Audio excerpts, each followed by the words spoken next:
Hello friends, आप लोग कैसे हैं। आशा करते होंगे आप लोग अच्छे होंगे। Welcome to my YouTube channel Pariksha Adda में। जो भी अभ्यर्थी यूपी डीएलएड फोर्थ सेमेस्टर में है तो ये वीडियो काफ़ी महत्वपूर्ण वीडियो होने वाली है, क्योंकि दोस्तों इस वीडियो में चतुर्थ सेमेस्टर 2025 यानी प्रीवियस ईयर क्वेश्चन पेपर है, जो परीक्षाओं में दोस्तों प्रीवियस ईयर क्वेश्चन भर भर के पूछे जाते हैं।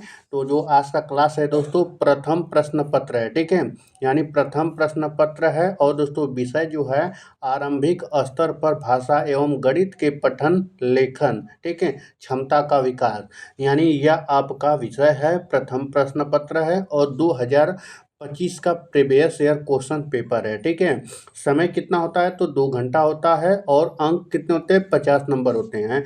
हालांकि दोस्तों अगर 50 में से अगर आप लोग 25 लाते हैं नंबर तो कहीं ना कहीं आप इस सब्जेक्ट में पास माने जाते हैं। जैसे ही अगर 24 नंबर आएगा तो इस सब्जेक्ट में आपका फेल लग जाएगा, ठीक है। तो आप लोग वीडियो में स्टार्ट से इन तक पूरा सारे क्वेश्चन देखिएगा। चलिए दोस्तों वीडियो को स्टार्ट करते हैं। उससे पहले अगर आप लोग हमारे चैनल पर नए हैं तो चैनल को आप लोग सब्सक्राइब कर लीजिएगा। और साथ ही में दोस्तों आप लोग को बता दें कि जो भी अभ्यर्थी चाहते हैं, बहुत से अभ्यर्थियों का ये डिमांड था कि प्रीवियस ईयर क्वेश्चन पेपर लाएं सर, ताकि कि जल्द से जल्द पीडीएफ से पढ़ लिया जाए, ठीक है। अगर दोस्तों मैं तो बनाने वाला हूं, यानी पूरे 10 साल का प्रीवियस ईयर क्वेश्चन पेपर कराने वाला हूं अपने यूट्यूब चैनल पर। बट दोस्तों कहीं ना कहीं आप वीडियो देखते हैं तो कहीं देखते हैं तो ठीक बात है, अगर पीडीएफ देख कर पढ़ते हैं ना तो कुछ समझ में आता है, बहुत सारी चीज़ें समझ में आएंगी, ऐसा लगता है कि मुझे आ रहा है, ठीक है। तो कहीं ना कहीं आप एनालिसिस करें में कहीं ना आप लोग फास्ट रहेंगे। यानी पिछले 10 वर्षों का प्रश्न पत्र और हल है। और दोस्तों यूपी डीएलएड फोर्थ सेमेस्टर पास करने का यह रामबाण है, मात्र रामबाण है दोस्तों। अगर इस वीडियो को आप लोग नोट्स को पढ़ते हैं कहीं ना कहीं दोस्तों आपका डीएलएड में आसानी से पास हो सकते हैं, ठीक है। फोर्थ सेमेस्टर में हो या तो फोर्थ सेमेस्टर में हो या तो सेकेंड सेमेस्टर में हो, नोट्स अवेलेबल है दोस्तों। जो हमारा व्हाट्सअप नंबर है 9026517195 है, मात्र 99 रुपये का। तो आप लोग व्हाट्सअप करेगा हेलो हाय, आप लोग को यानी नोट्स दे दी जाएंगी मात्र 99 रुपये की। चलिए दोस्तों अपना प्रश्न स्टार्ट करते हैं।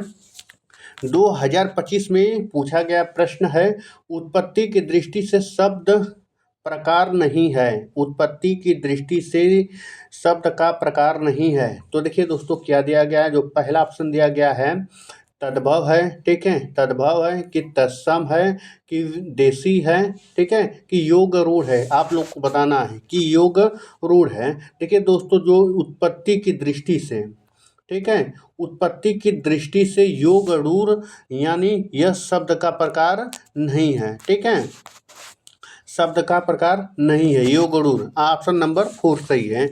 चलिए अगले प्रश्न चलते हैं। अगला प्रश्न दिया गया क्वेश्चन नंबर 2 दिया गया है।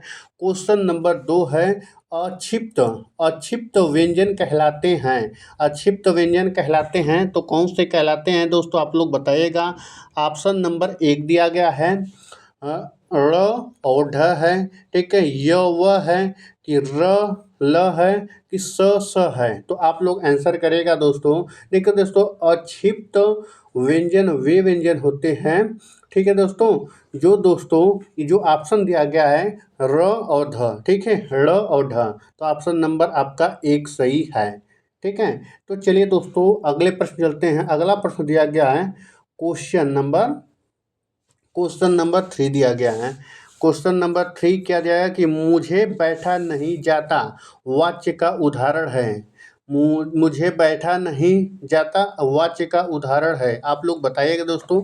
यह दोस्तों है आपका भाववाच्य, ठीक है, भाववाच्य का उदाहरण है। क्या है, भाववाच्य, ठीक है, भाववाच्य का उदाहरण है। मुझे बैठा नहीं जाता वाक्य यानी वाक्य का उदाहरण है, तो यह भाववाच्य का उदाहरण है।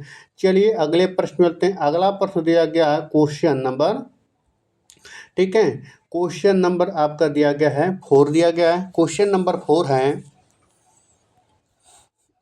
क्वेश्चन नंबर 4 है, निम्नलिखित में से एक परिमेय संख्या है। देखिए दोस्तों एक परिमेय संख्या है, तो जो पहला जो ऑप्शन दिया गया है, ठीक है, तो जो पहला ऑप्शन है संख्या है तो जी बराबर नॉट इक्वल जीरो, तो ऑप्शन नंबर एक ही सही है। ठीक है, तो कौन सा सही है? तो एक ही सही है, यानी कह सकते ऑप्शन नंबर एक सही है। ठीक है दोस्तों, यानी परिमेय संख्या है, तो ऑप्शन नंबर एक सही है। चलिए अगले प्रश्न चलते हैं। अगला देखिए दोस्तों, सॉरी आपको लोग को बता दें दोस्तों, जो भी संख्या रहे अगर पी बाई और क्यू के रूप में रहो तो वह परिमेय संख्या कहलाती हैं। तो ऑप्शन नंबर आपका यानी क्या आ गया? ठीक है, तो आपका जो fraction P by Q fraction, हाँ ऑप्शन नंबर दो सही है। ठीक है, ऑप्शन नंबर दो सही है। तो कौन सा सही है? तो दो सही है। चलिए अगले प्रश्न चलते हैं। अगला प्रश्न दिया गया है, क्वेश्चन नंबर 5 दिया गया है। श्वास के आधार यानी श्वास के आधार पर व्यंजन का वर्गीकरण होता है, व्यंजनों का वर्गीकरण होता है। तो देखिए दोस्तों पहला ऑप्शन है सघोष एवं अघोष, स्पर्श व्यंजन, ऊष्म, ठीक है, अल्प प्राण एवं महाप्राण। चौथा दिया गया है अनुसार एवं अनुनासिक। तो कौन सा सही है? जो इसका राइट आंसर है दोस्तों 5 का अल्प प्राण। ठीक है, अल्प प्राण महाप्राण, यानी ऑप्शन नंबर आपका 3 सही है। ठीक है, ऑप्शन नंबर 3 सही है, अल्प प्राण और एवं महाप्राण, ऑप्शन नंबर 3 सही है। चलिए अगले प्रश्न पे चलते हैं। अगला प्रश्न दिया गया है, क्वेश्चन नंबर 6 दिया गया है। किसी संख्या के दाहिनी ओर शून्य रखने पर वह संख्या बढ़ जाती है। देखिए दोस्तों, दाहिनी ओर कोई भी संख्या अगर रखते हैं तो दोस्तों क्या हो जाएगा? वह गुना हो जाएगा। ठीक है, क्या होगा? 10 गुना हो जाएगा। अगर देखिए दोस्तों यहीं एक है, अगर इसके बाद अगर जीरो बढ़ा दिया जाए तो क्या हो गया? 10 गुना हो गया। ठीक है, 10 गुना हो गया। अगर यहीं जीरो के आगे अगर दोस्तों एक के आगे जीरो लगाया जाए तो कोई संख्या प्रभाव पड़ेगा? नहीं पड़ेगा। ठीक है, तो क्या होगा? 10 गुना बढ़ जाएगा। ऑप्शन नंबर 4 सही है। चलिए अगले प्रश्न मिलते हैं। अगला प्रश्न दिया गया क्वेश्चन नंबर 7 दिया गया है। हृदय शब्द का पर्यायवाची है, हृदय शब्द का पर्यायवाची है। तो आप लोग बताइएगा दोस्तों, हृदय, ठीक है, हृदय नहीं है दोस्तों, है का, ठीक है, सॉरी, यानी है शब्द का पर्यायवाची है, तो यह घोड़ा का पर्यायवाची है। किसका पर्यायवाची है? तो घोड़ा का पर्यायवाची है, तो ऑप्शन नंबर 2 सही है। चलिए अगले प्रश्न लेते हैं। अगला प्रश्न दिया गया है, क्वेश्चन नंबर 8 दिया गया है। देवनागरी लिपि नहीं होती है, देवनागरी लिपि नहीं होती है, तो आप लोग को बताना है दोस्तों। देखिए दोस्तों, हिंदी जो भाषा है वह देवनागरी लिपि है, संस्कृत भी देवनागरी लिपि है, मराठी भाषा भी देवनागरी लिपि है, बट दोस्तों इसमें गुजराती भाषा देवनागरी नहीं है। ठीक है, तो आपका कौन सा राइट आंसर सही है? जो राइट आंसर है दोस्तों ऑप्शन नंबर 3 सही है। ठीक है, तो चलिए अगले प्रश्न में चलते हैं। अगला प्रश्न दिया गया क्वेश्चन नंबर 9 दिया गया है। शुद्ध वर्तनी युक्त शब्द है। देखो दोस्तों, आप लोग को बताना है कौन सा शुद्ध शब्द है। ठीक है, कौन सा है? तो आप लोग बताना है। देखिए दोस्तों, अन्याक्षरी, ए ऑप्शन गलत है। ठीक है, ए ऑप्शन तो गलत है। अंताक्षरी, अंताक्षरी, तो ए ऑप्शन सही है दोस्तों। ठीक है, कौन सा? ऑप्शन नंबर 2 सही है, अंतक्षरी, अंताक्षरी, तो ऑप्शन नंबर 2 सही है। चलिए अगले प्रश्न करते हैं। अगला प्रश्न दिया गया क्वेश्चन नंबर 10 दिया गया है। सोच समझकर खर्च करने वाले को कहते हैं, तो कृपण कहते हैं, अपव्ययी कहते हैं, कंजूस कहते हैं, कि मितव्ययी कहते हैं। ठीक है दोस्तों, देखिए दोस्तों, जो सोच समझकर खर्च करते हैं उससे मितव्ययी कहते हैं, तो ऑप्शन नंबर 4 सही है। ठीक है, तो चलिए अगले प्रश्न चलते हैं। अगला प्रश्न दिया गया क्वेश्चन नंबर 11 दिया गया है। संख्या 45 47 में 5 का अंतिम मान है, 5 का अंतिम मान क्या है? तो आप लोग को दोस्तों बताना है। जो 5 का अंतिम मान है दोस्तों 5 ही होता है, अगर मतलब अंकित मान, ठीक है, अंतिम नहीं, अंकित मान, अंकित मान क्या होता है? 5 ही होता है। अगर इसका स्थानीय मान पूछ लिया जाए तो यहाँ 500 हो जाएगा, स्थानीय मान 500 हो गया और अंकित मान क्या है? तो 5 है। चलिए अगले प्रश्न चलते हैं। अगला प्रश्न दिया गया क्वेश्चन नंबर 12 दिया गया है। उपकार का विलोम क्या है? यानी उपकार का विलोम है, आप लोग को बताना है। चलिए दोस्तों, प्रश्न यानी कह सकते हैं कि ऑप्शन नंबर 1 में दिया गया है परोपकार, सदाचार, अपकार, कदाचार। तो कौन सा राइट आंसर है दोस्तों? उपकार दोस्तों है दोस्तों। ठीक है, जो उपकार का विलोम है, ठीक है, उपकार का विलोम है अपकार। ऑप्शन नंबर 3 सही है, अपकार। ठीक है, तो चलिए अगले प्रश्न चलते हैं। अगला प्रश्न दिया गया है, क्वेश्चन नंबर 3 दिया गया है। क्वेश्चन नंबर 13 है। तीन अंकों की तीन अंकों की सबसे पहली संख्या होती है। तो दोस्तों 3 अंकों की सबसे पहली संख्या होती है तो वह 100 होती है। ठीक है, 100 होती है। और सबसे छोटी संख्या होती है, सबसे पहली और 3 अंकों की सबसे छोटी संख्या 100 होती है। तो ऑप्शन नंबर 4 सही है। तो चलिए अगले प्रश्न चलते हैं। अगला प्रश्न दिया गया, क्वेश्चन नंबर 14 दिया गया है। वसन शब्द का अर्थ है, वसन शब्द का अर्थ है कपड़ा है कि बुरी आदत है? बुरी आदत नहीं है, तार भी नहीं है, ये सभी भी नहीं है। तो ऑप्शन नंबर दोस्तों 1 सही है, कपड़ा। यानी वसन शब्द का अर्थ है कपड़ा। चलिए अगले प्रश्न में चलते हैं। अगला प्रश्न दिया गया क्वेश्चन नंबर, ठीक है, क्वेश्चन नंबर 15 दिया गया है। ये ऑब्जेक्टिव प्रश्न से 15 नंबर दोस्तों आपके हाथ में ही होगा यह सब नंबर। ठीक है, लेखन एक शारीरिक क्रिया है जिसमें बालक के हाथों को गतिविधियां करनी पड़ती है। यह कथन है दोस्तों, यह किसकी कथन है? तो यह दोस्तों कथन है मांटेसरी की। ठीक है, मांटेसरी की कथन है। तो ऑप्शन नंबर 3 सही है। ठीक है, तो चलिए अगले प्रश्न में। अगला प्रश्न दिया गया क्वेश्चन नंबर 16 है। अति लघुत्तरी प्रश्न है जो वेरी मोस्ट इंपॉर्टेंट होते हैं दोस्तों। एक एक नंबर के ये भी आते हैं और 1 लाइन 2 लाइन में लिखना होता है। ठीक है, तो चलिए वीडियो को आपको दोस्तों क्वेश्चन स्टार्ट करते हैं। स्वर के कितने भेद होते हैं? नाम लिखिए। स्वर के कितने भेद होते हैं? नाम लिखिए। देखिए दोस्तों, स्वर आपको बता दें, स्वर कितने होते हैं उसके नाम लिखना है। तो आप लोग बताइए दोस्तों कि स्वर कितने होते हैं। ठीक है, तब तक आप लोग का कमेंट देख लिया जाए। ठीक, देखिए दोस्तों, जो स्वर होते हैं वह 2 प्रकार के होते हैं, मुख्यतः 3 प्रकार के होते हैं। ठीक है, जो स्वर होते हैं मुख्यतः 3 प्रकार के होते हैं। पहला कौन सा स्वर होता है दोस्तों? वह स्वर होता है दोस्तों ह्रस्व स्वर होता है। ठीक है, ह्रस्व स्वर होता है। ठीक है, ह्रस्व स्वर होता है। दूसरा कौन सा होता है? वह दूसरा होता है दीर्घ स्वर। ठीक, दीर्घ स्वर होता है। और तीसरा क्या होता है? प्लुप्त स्वर। ठीक है, प्लुप्त स्वर होते हैं, यानी 3 स्वर होते हैं। इनका नाम क्या है दोस्तों? ह्रस्व, दीर्घ, प्लुप्त स्वर। ठीक है, आप स्वर के कितने नाम यानी कितने प्रकार के होते हैं? 3 प्रकार के होते हैं। नाम कौन कौन सा नाम है उसका तो आप लोग बता दिए। ठीक है, देखिए दोस्तों थोड़ा विस्तार से जान लेते हैं इसके बारे में। देखिए दोस्तों, जो स्वर होते हैं मुख्यतः यह 3 प्रकार के होते हैं, यानी 3 भेद होते हैं। जो पहला है ह्रस्व स्वर है, जिनका उच्चारण में कम समय लगता है। अ, ई, उ, री। ठीक है, उसे क्या कहते हैं? ह्रस्व स्वर कहते हैं। दूसरा क्या है कि दीर्घ स्वर है। दीर्घ स्वर किसे कहते हैं? जिनके उच्चारण में ह्रस्व से दुगना समय लगता है। जैसे में क्या है? आ, ई, उ, ए, ओ, औ। ठीक है, तो इसे क्या कहते हैं? दीर्घ स्वर कहते हैं। तीसरा क्या दिया गया है? प्लुप्त स्वर, जिनके उच्चारण में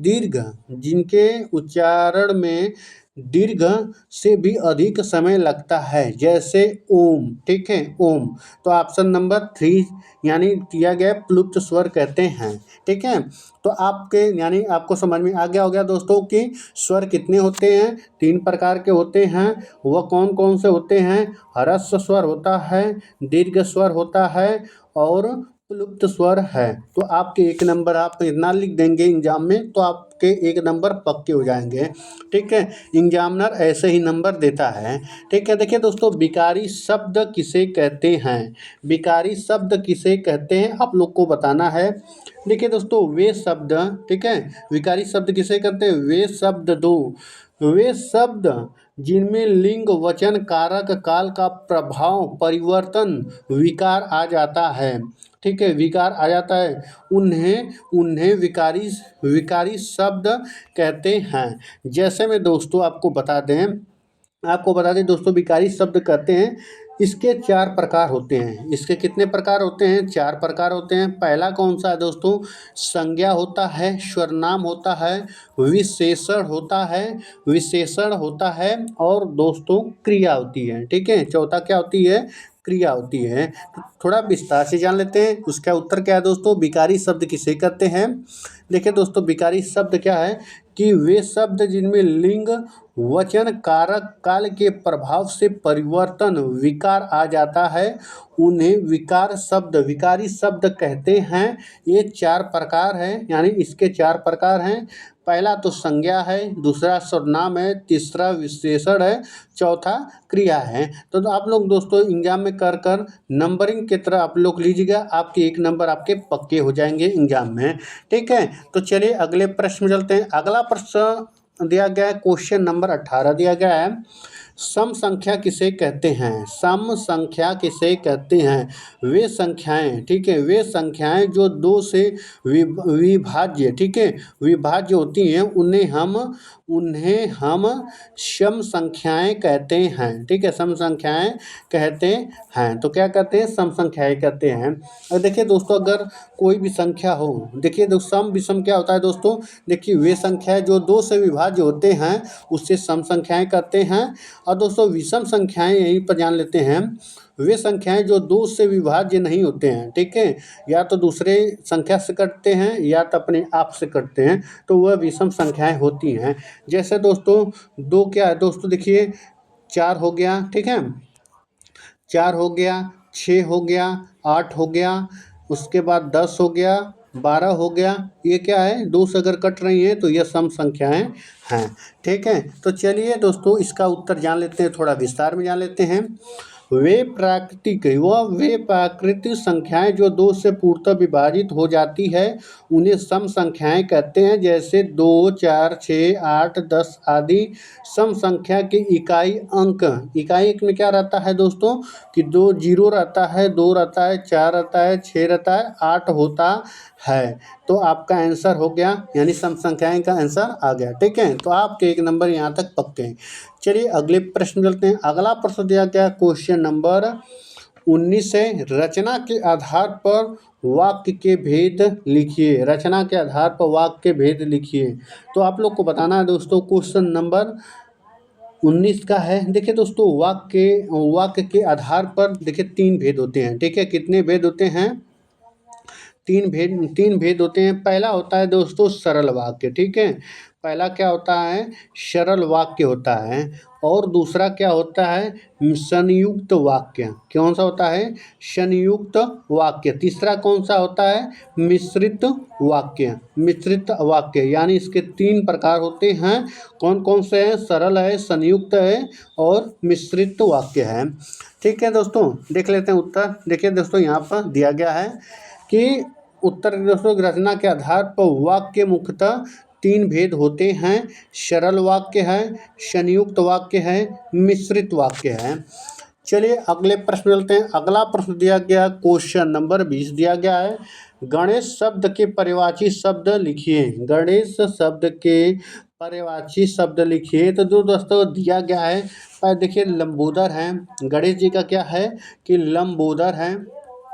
ठीक है, लंबोदर हैं। उसके बाद गजा, ठीक है, गजानंद है।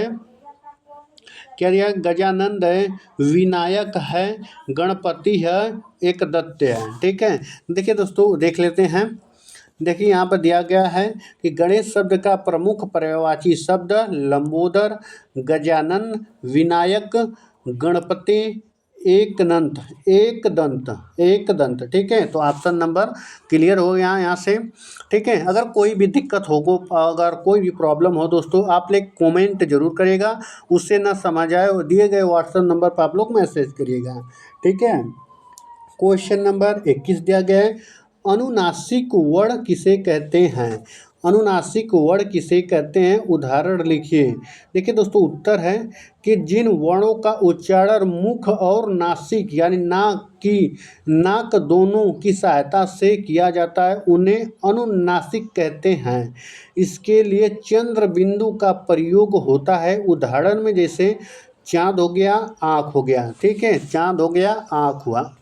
तो यहाँ तक क्लियर है। चलिए अगले प्रश्न में चलते हैं। अगला प्रश्न दिया गया है, क्वेश्चन नंबर 22 है, श्रुत लेख से आप क्या समझते हैं? श्रुत लेख से आप क्या समझते हैं? तो इसका उत्तर है दोस्तों कि श्रुत लेख का अर्थ सुनना, श्रुत यानी सूत्र लेख का अर्थ सुना हुआ लेख, ठीक है, सुना हुआ लेख जिसमें अध्यापक बोलता है और छात्र उसे सुनकर शुद्ध शुद्ध लिखते हैं।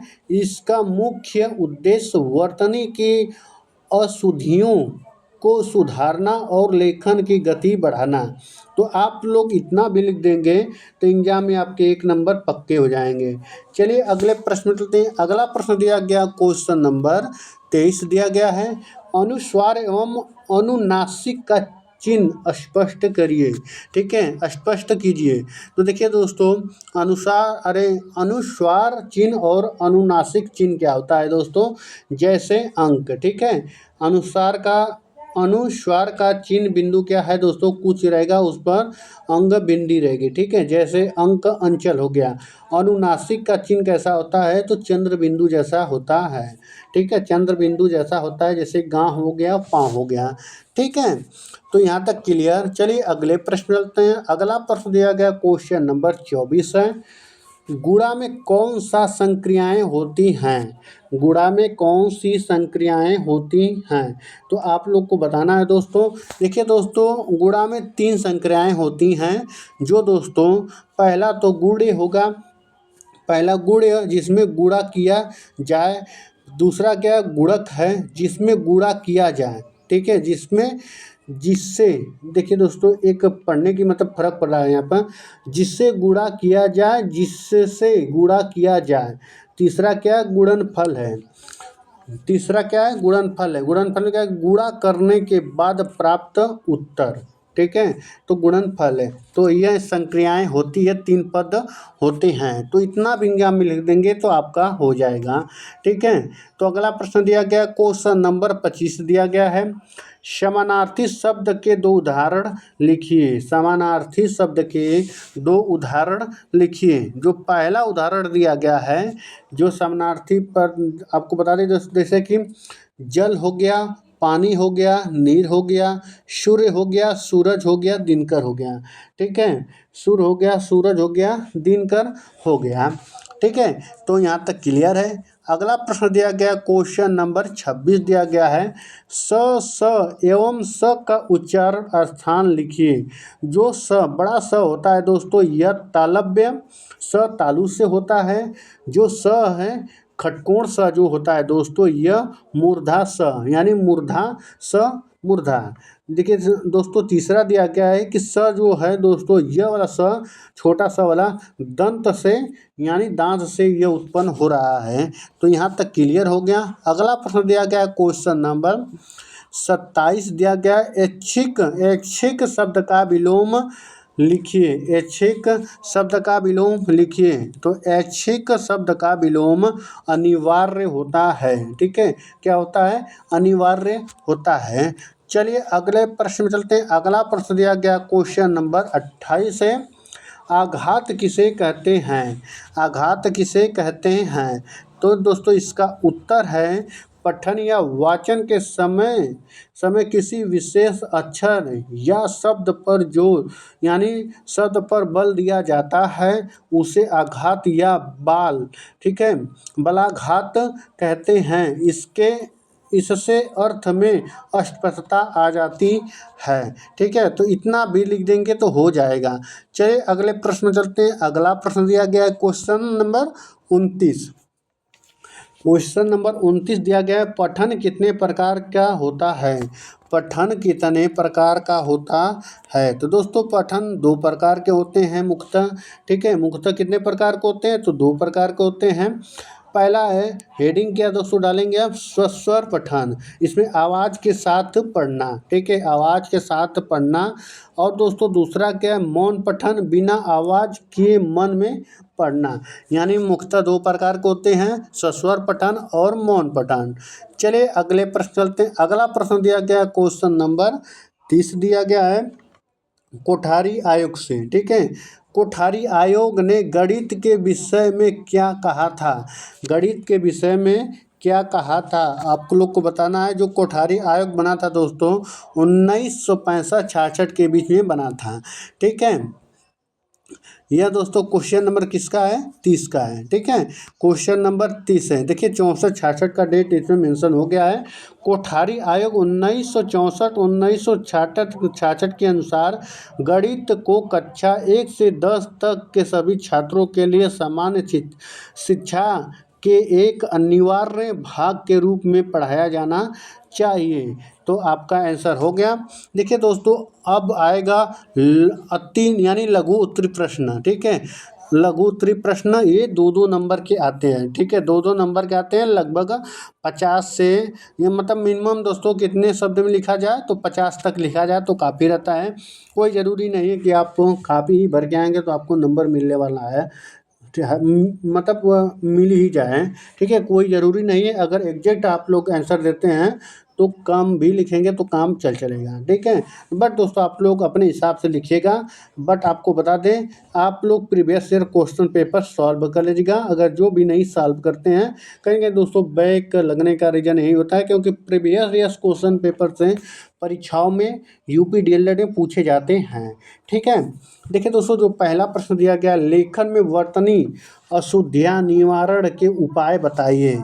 अशुद्धियाँ के निवारण के उपाय बताइए। तो दोस्तों देखिए दोस्तों निवारण का उपाय क्या दिया गया है, ठीक है। लेखन में वर्तनी की अशुद्धियों को दूर करने के लिए निम्नलिखित उपाय किए जा सकते हैं, हेडिंग डाल लीजिएगा।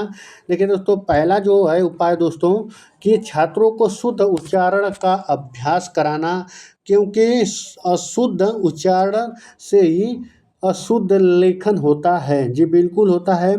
अगर अगर अशुद्ध उच्चारण है तो अशुद्ध आप लिखने का भी लेखन होगा, तो उससे पहले सुधारना चाहिए। दूसरा पॉइंट में दिया गया है कि नियमित रूप से श्रुत लेख इमला लिखवाना। तीसरा पॉइंट दिया गया है शब्दों के सही अर्थ और व्याकरण के नियमों जैसे संधि समास का ज्ञान देना। चौथा पॉइंट है दोस्तों कि शुद्ध लिखे शब्द को बार बार सही रूप से लिखने का अभ्यास करना, ठीक है, अभ्यास करना। तो ये 4 पॉइंट अगर लिख लेते हैं एग्जाम में तो आपके 2 नंबर पक्के हो जाएंगे, ठीक है।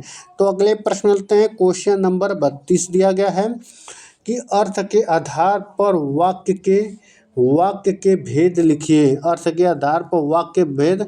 देखिए दोस्तों यह 8 प्रकार के होते हैं, ठीक है। कितने प्रकार के होते हैं? 8 प्रकार के होते हैं। पहला दिया गया है, ठीक है, विधानवाचक, निषेधवाचक। तीसरा दिया गया है प्रश्नवाचक। चौथा है आज्ञावाचक। पांचवा है इच्छावाचक है। छठवां संदेहवाचक है। सातवां विस्मयादिवाचक है। और दोस्तों 8वां है संकेतवाचक है।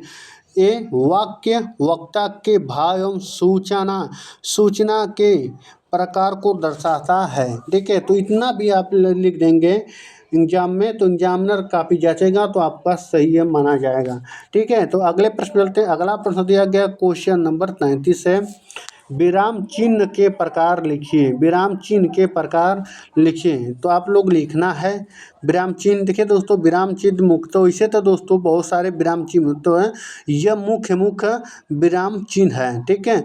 तो ऐसे दोस्तों चिन्ह किया जाए तो 11, 12 हो जाते, 13 हो जाते हैं, ठीक है। तो आपको मुख्य लिखना है। अगर इतना भी लिख देंगे एग्जाम में तो आप यूपी डीएलएड आसानी से पास हो सकते हैं, ठीक है।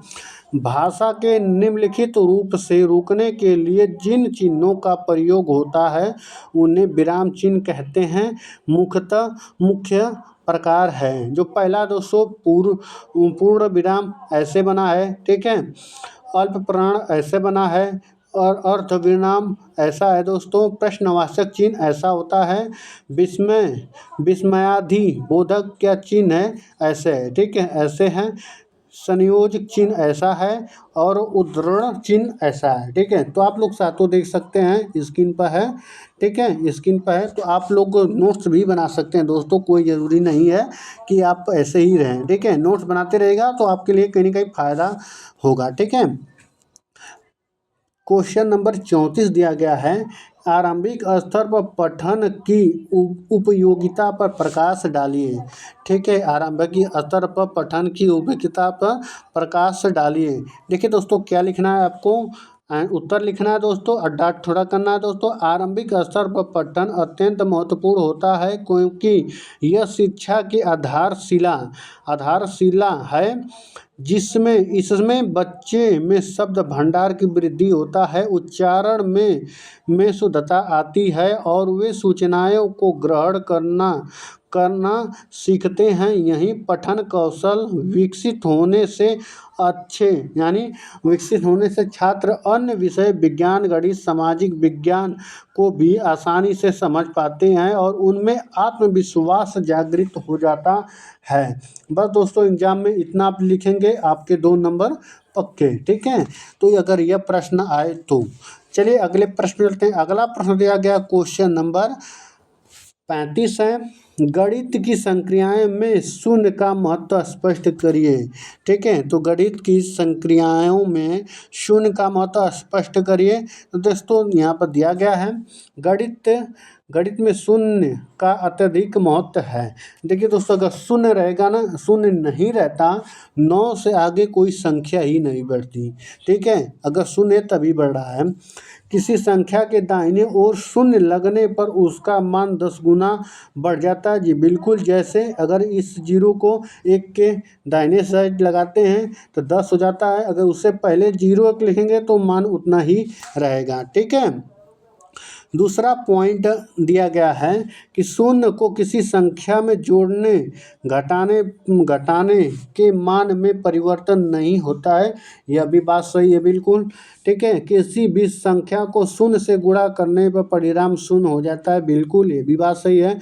चौथा और लास्ट पॉइंट है दोस्तों, स्थानीय मान की गणना में शून्य एक महत्वपूर्ण स्थान धारक के रूप में कार्य करता है। ठीक है, तो ये 4 पॉइंट आप लोग लिख लीजिएगा।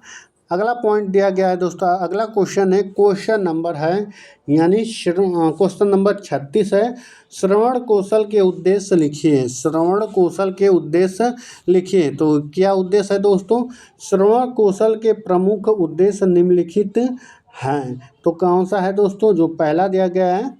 ठीक है, दूसरों की बातों को ध्यानपूर्वक सुनने की आदत डालना।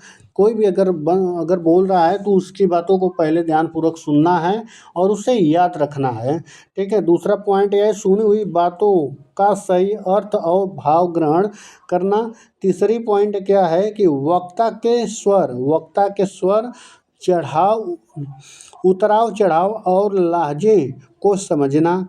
और चौथा पॉइंट जो दोस्तों है, ठीक है, कि छात्रों के मानसिक और बौद्धिक विकास में सहायता करना ताकि वे सुनकर आज्ञार्जन कर सकें। ठीक है, आज्ञार्जन कर सकें। तो यह आपको 4 पॉइंट लिखना है। अगर इतना भी लिख देते हैं तो आपके एग्जाम दे देगा। ठीक है, एग्जामिनर अगर कॉपी जचेगी तो कहीं ना कहीं आपको आसानी से मिल जाएगा। चलिए अगले प्रश्न मिलते हैं। अगला प्रश्न दिया गया क्वेश्चन नंबर 37 है, वाक्य के आवश्यक तत्व कौन कौन से हैं लिखिए।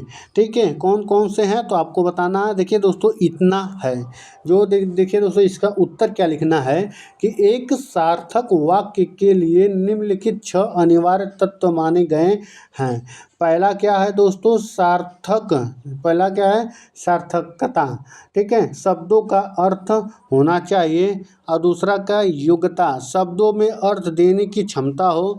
तीसरा क्या है, आकांक्षा, वाक्य अधूरा न लगे। ठीक है, और निकटता, शब्द के बोलने या लिखने में समय का अंतराल न हो, तो निकटता। ठीक है, और दोस्तों 5वां क्या है कि व्याकरण के अनुसार सही क्रम यानी पद क्रम और छठवां क्या है, अन्यव। ठीक है, अन्यव यानी कर्ता, क्रिया और वचन का सही मेल खाता हो। तो ये 6 पॉइंट आप लिख देंगे एग्जाम में, आपके 2 नंबर पक्के हो जाएंगे। ठीक है, तो चलिए अगले प्रश्न मिलते हैं। अगला प्रश्न दिया गया क्वेश्चन नंबर 38 दिया गया है, आप कविता द्वारा संख्याओं का क्रम कैसे सिखाएंगे, उदाहरण दीजिए। देखिए दोस्तों, कैसे सिखाएंगे, उदाहरण दीजिए। जो उत्तर इसका है, कविता के माध्यम से खेल खेल में संख्याएं सीखना प्रभावित होता है। तो यह तो बात दोस्तों सही है। जैसे उदाहरण में ले लेते हैं कि 1 2 3, ठीक है, 1 2 3 4 चलो चले हम स्कूल यार, 5 6 7 8 पढ़ेंगे हम अपना पाठ, 9 10 अब हो गई बस। ठीक है, तो कहीं ना कहीं दोस्तों यह खेल खेल के माध्यम से इससे सिखाया जा रहा है और उदाहरण है। और दोस्तों एक और है, ऐसी कविताओं में लय और ताल होने का कारण बच्चे संख्याओं के क्रम आसानी से और लंबे समय तक याद रख पाते हैं। तो यह तो बात बिल्कुल सही है। तो ऐसे ही आपको आंसर लिखना है। क्वेश्चन नंबर 39 दिया गया और इसके बाद एक लास्ट क्वेश्चन बच जाएगा, 40 बचेगा। तो देखिए दोस्तों इसका आंसर क्या है। क्वेश्चन दिया गया है, गणित शिक्षण की आवश्यकता पर टिप्पणी लिखिए। गणित शिक्षण की आवश्यकता पर टिप्पणी लिखिए। देखिए दोस्तों क्या दिया गया है कि उत्तर क्या है कि गणित शिक्षण के केवल गणना के लिए ही नहीं बल्कि तार्किक सोच विकसित करने के लिए भी आवश्यक है। हमारे दैनिक जीवन के कार्यों, लेन देन, समय मापन में अनिवार्य है। गणित से बौद्धिक अनुशासन आता है और बालकों में एकाग्रता और शुद्धता एवं आत्मविश्वास पैदा होता है। विज्ञान और तकनीकी के क्षेत्र में प्रगति के लिए गणित का आधार अनिवार्य होता है। ठीक है, इतना भी आप लिख देंगे एग्जाम में तो बहुत ही है। ठीक है, क्वेश्चन नंबर 40 दिया गया है, संख्या 850 को 5 से भाग कीजिए और भाज्य, भागफल और शेषफल लिखिए। ठीक है, देखिए दोस्तों इसमें क्या दिया गया है, इसमें दिया गया है उत्तर देख सकते हैं कि अगर भाग देते हैं तो क्या होता है, 5 × 1 बराबर यानी बराबर 5 है। 8 में से 5 गया तो 3 बचा। ठीक है, और दोस्तों ऊपर यानी ऊपर से उतरा 3, ऊपर से 3 उतरा, कितना बना है दोस्तों, 6 5 30 यानी 30 बचा है, 3 बचा है। ऊपर से उतरा 5, अगर 5 उतर गया तो 7 5 35, बचा क्या, 0 बचा। ठीक है, ऊपर से उतरा कितना, 0 यानी 0 कामा 5 × 5 बराबर 0। अगर 0 से किसी भी संख्या को गुणा करेंगे कहीं ना कहीं 0 हो जाएगा। ठीक है, दोस्तों इसमें क्या दिया गया है कि भाज्य कितना है, तो 8350 है। भाजक कितना है, 5 है। भागफल कितना है, 1670 है और शेषफल क्या है, 0 है। ठीक है, तो आपके 40 प्रश्न से दोस्तों समाप्त हो चुके हैं। आप लोग दोस्तों बताया कि वीडियो कैसा लगा हो, क्लास आपकी कैसी लगी हो। अगर अच्छा लगा हो दोस्तों तो चैनल को सब्सक्राइब करेगा और कमेंट करना ना भूलिएगा। ठीक है, तो जो भी क्लास होती हैं आपके एग्जाम तक क्लास आपको मिलती रहेंगी। मिलते हैं नेक्स्ट वीडियो में और नेक्स्ट क्लास के साथ। धन्यवाद।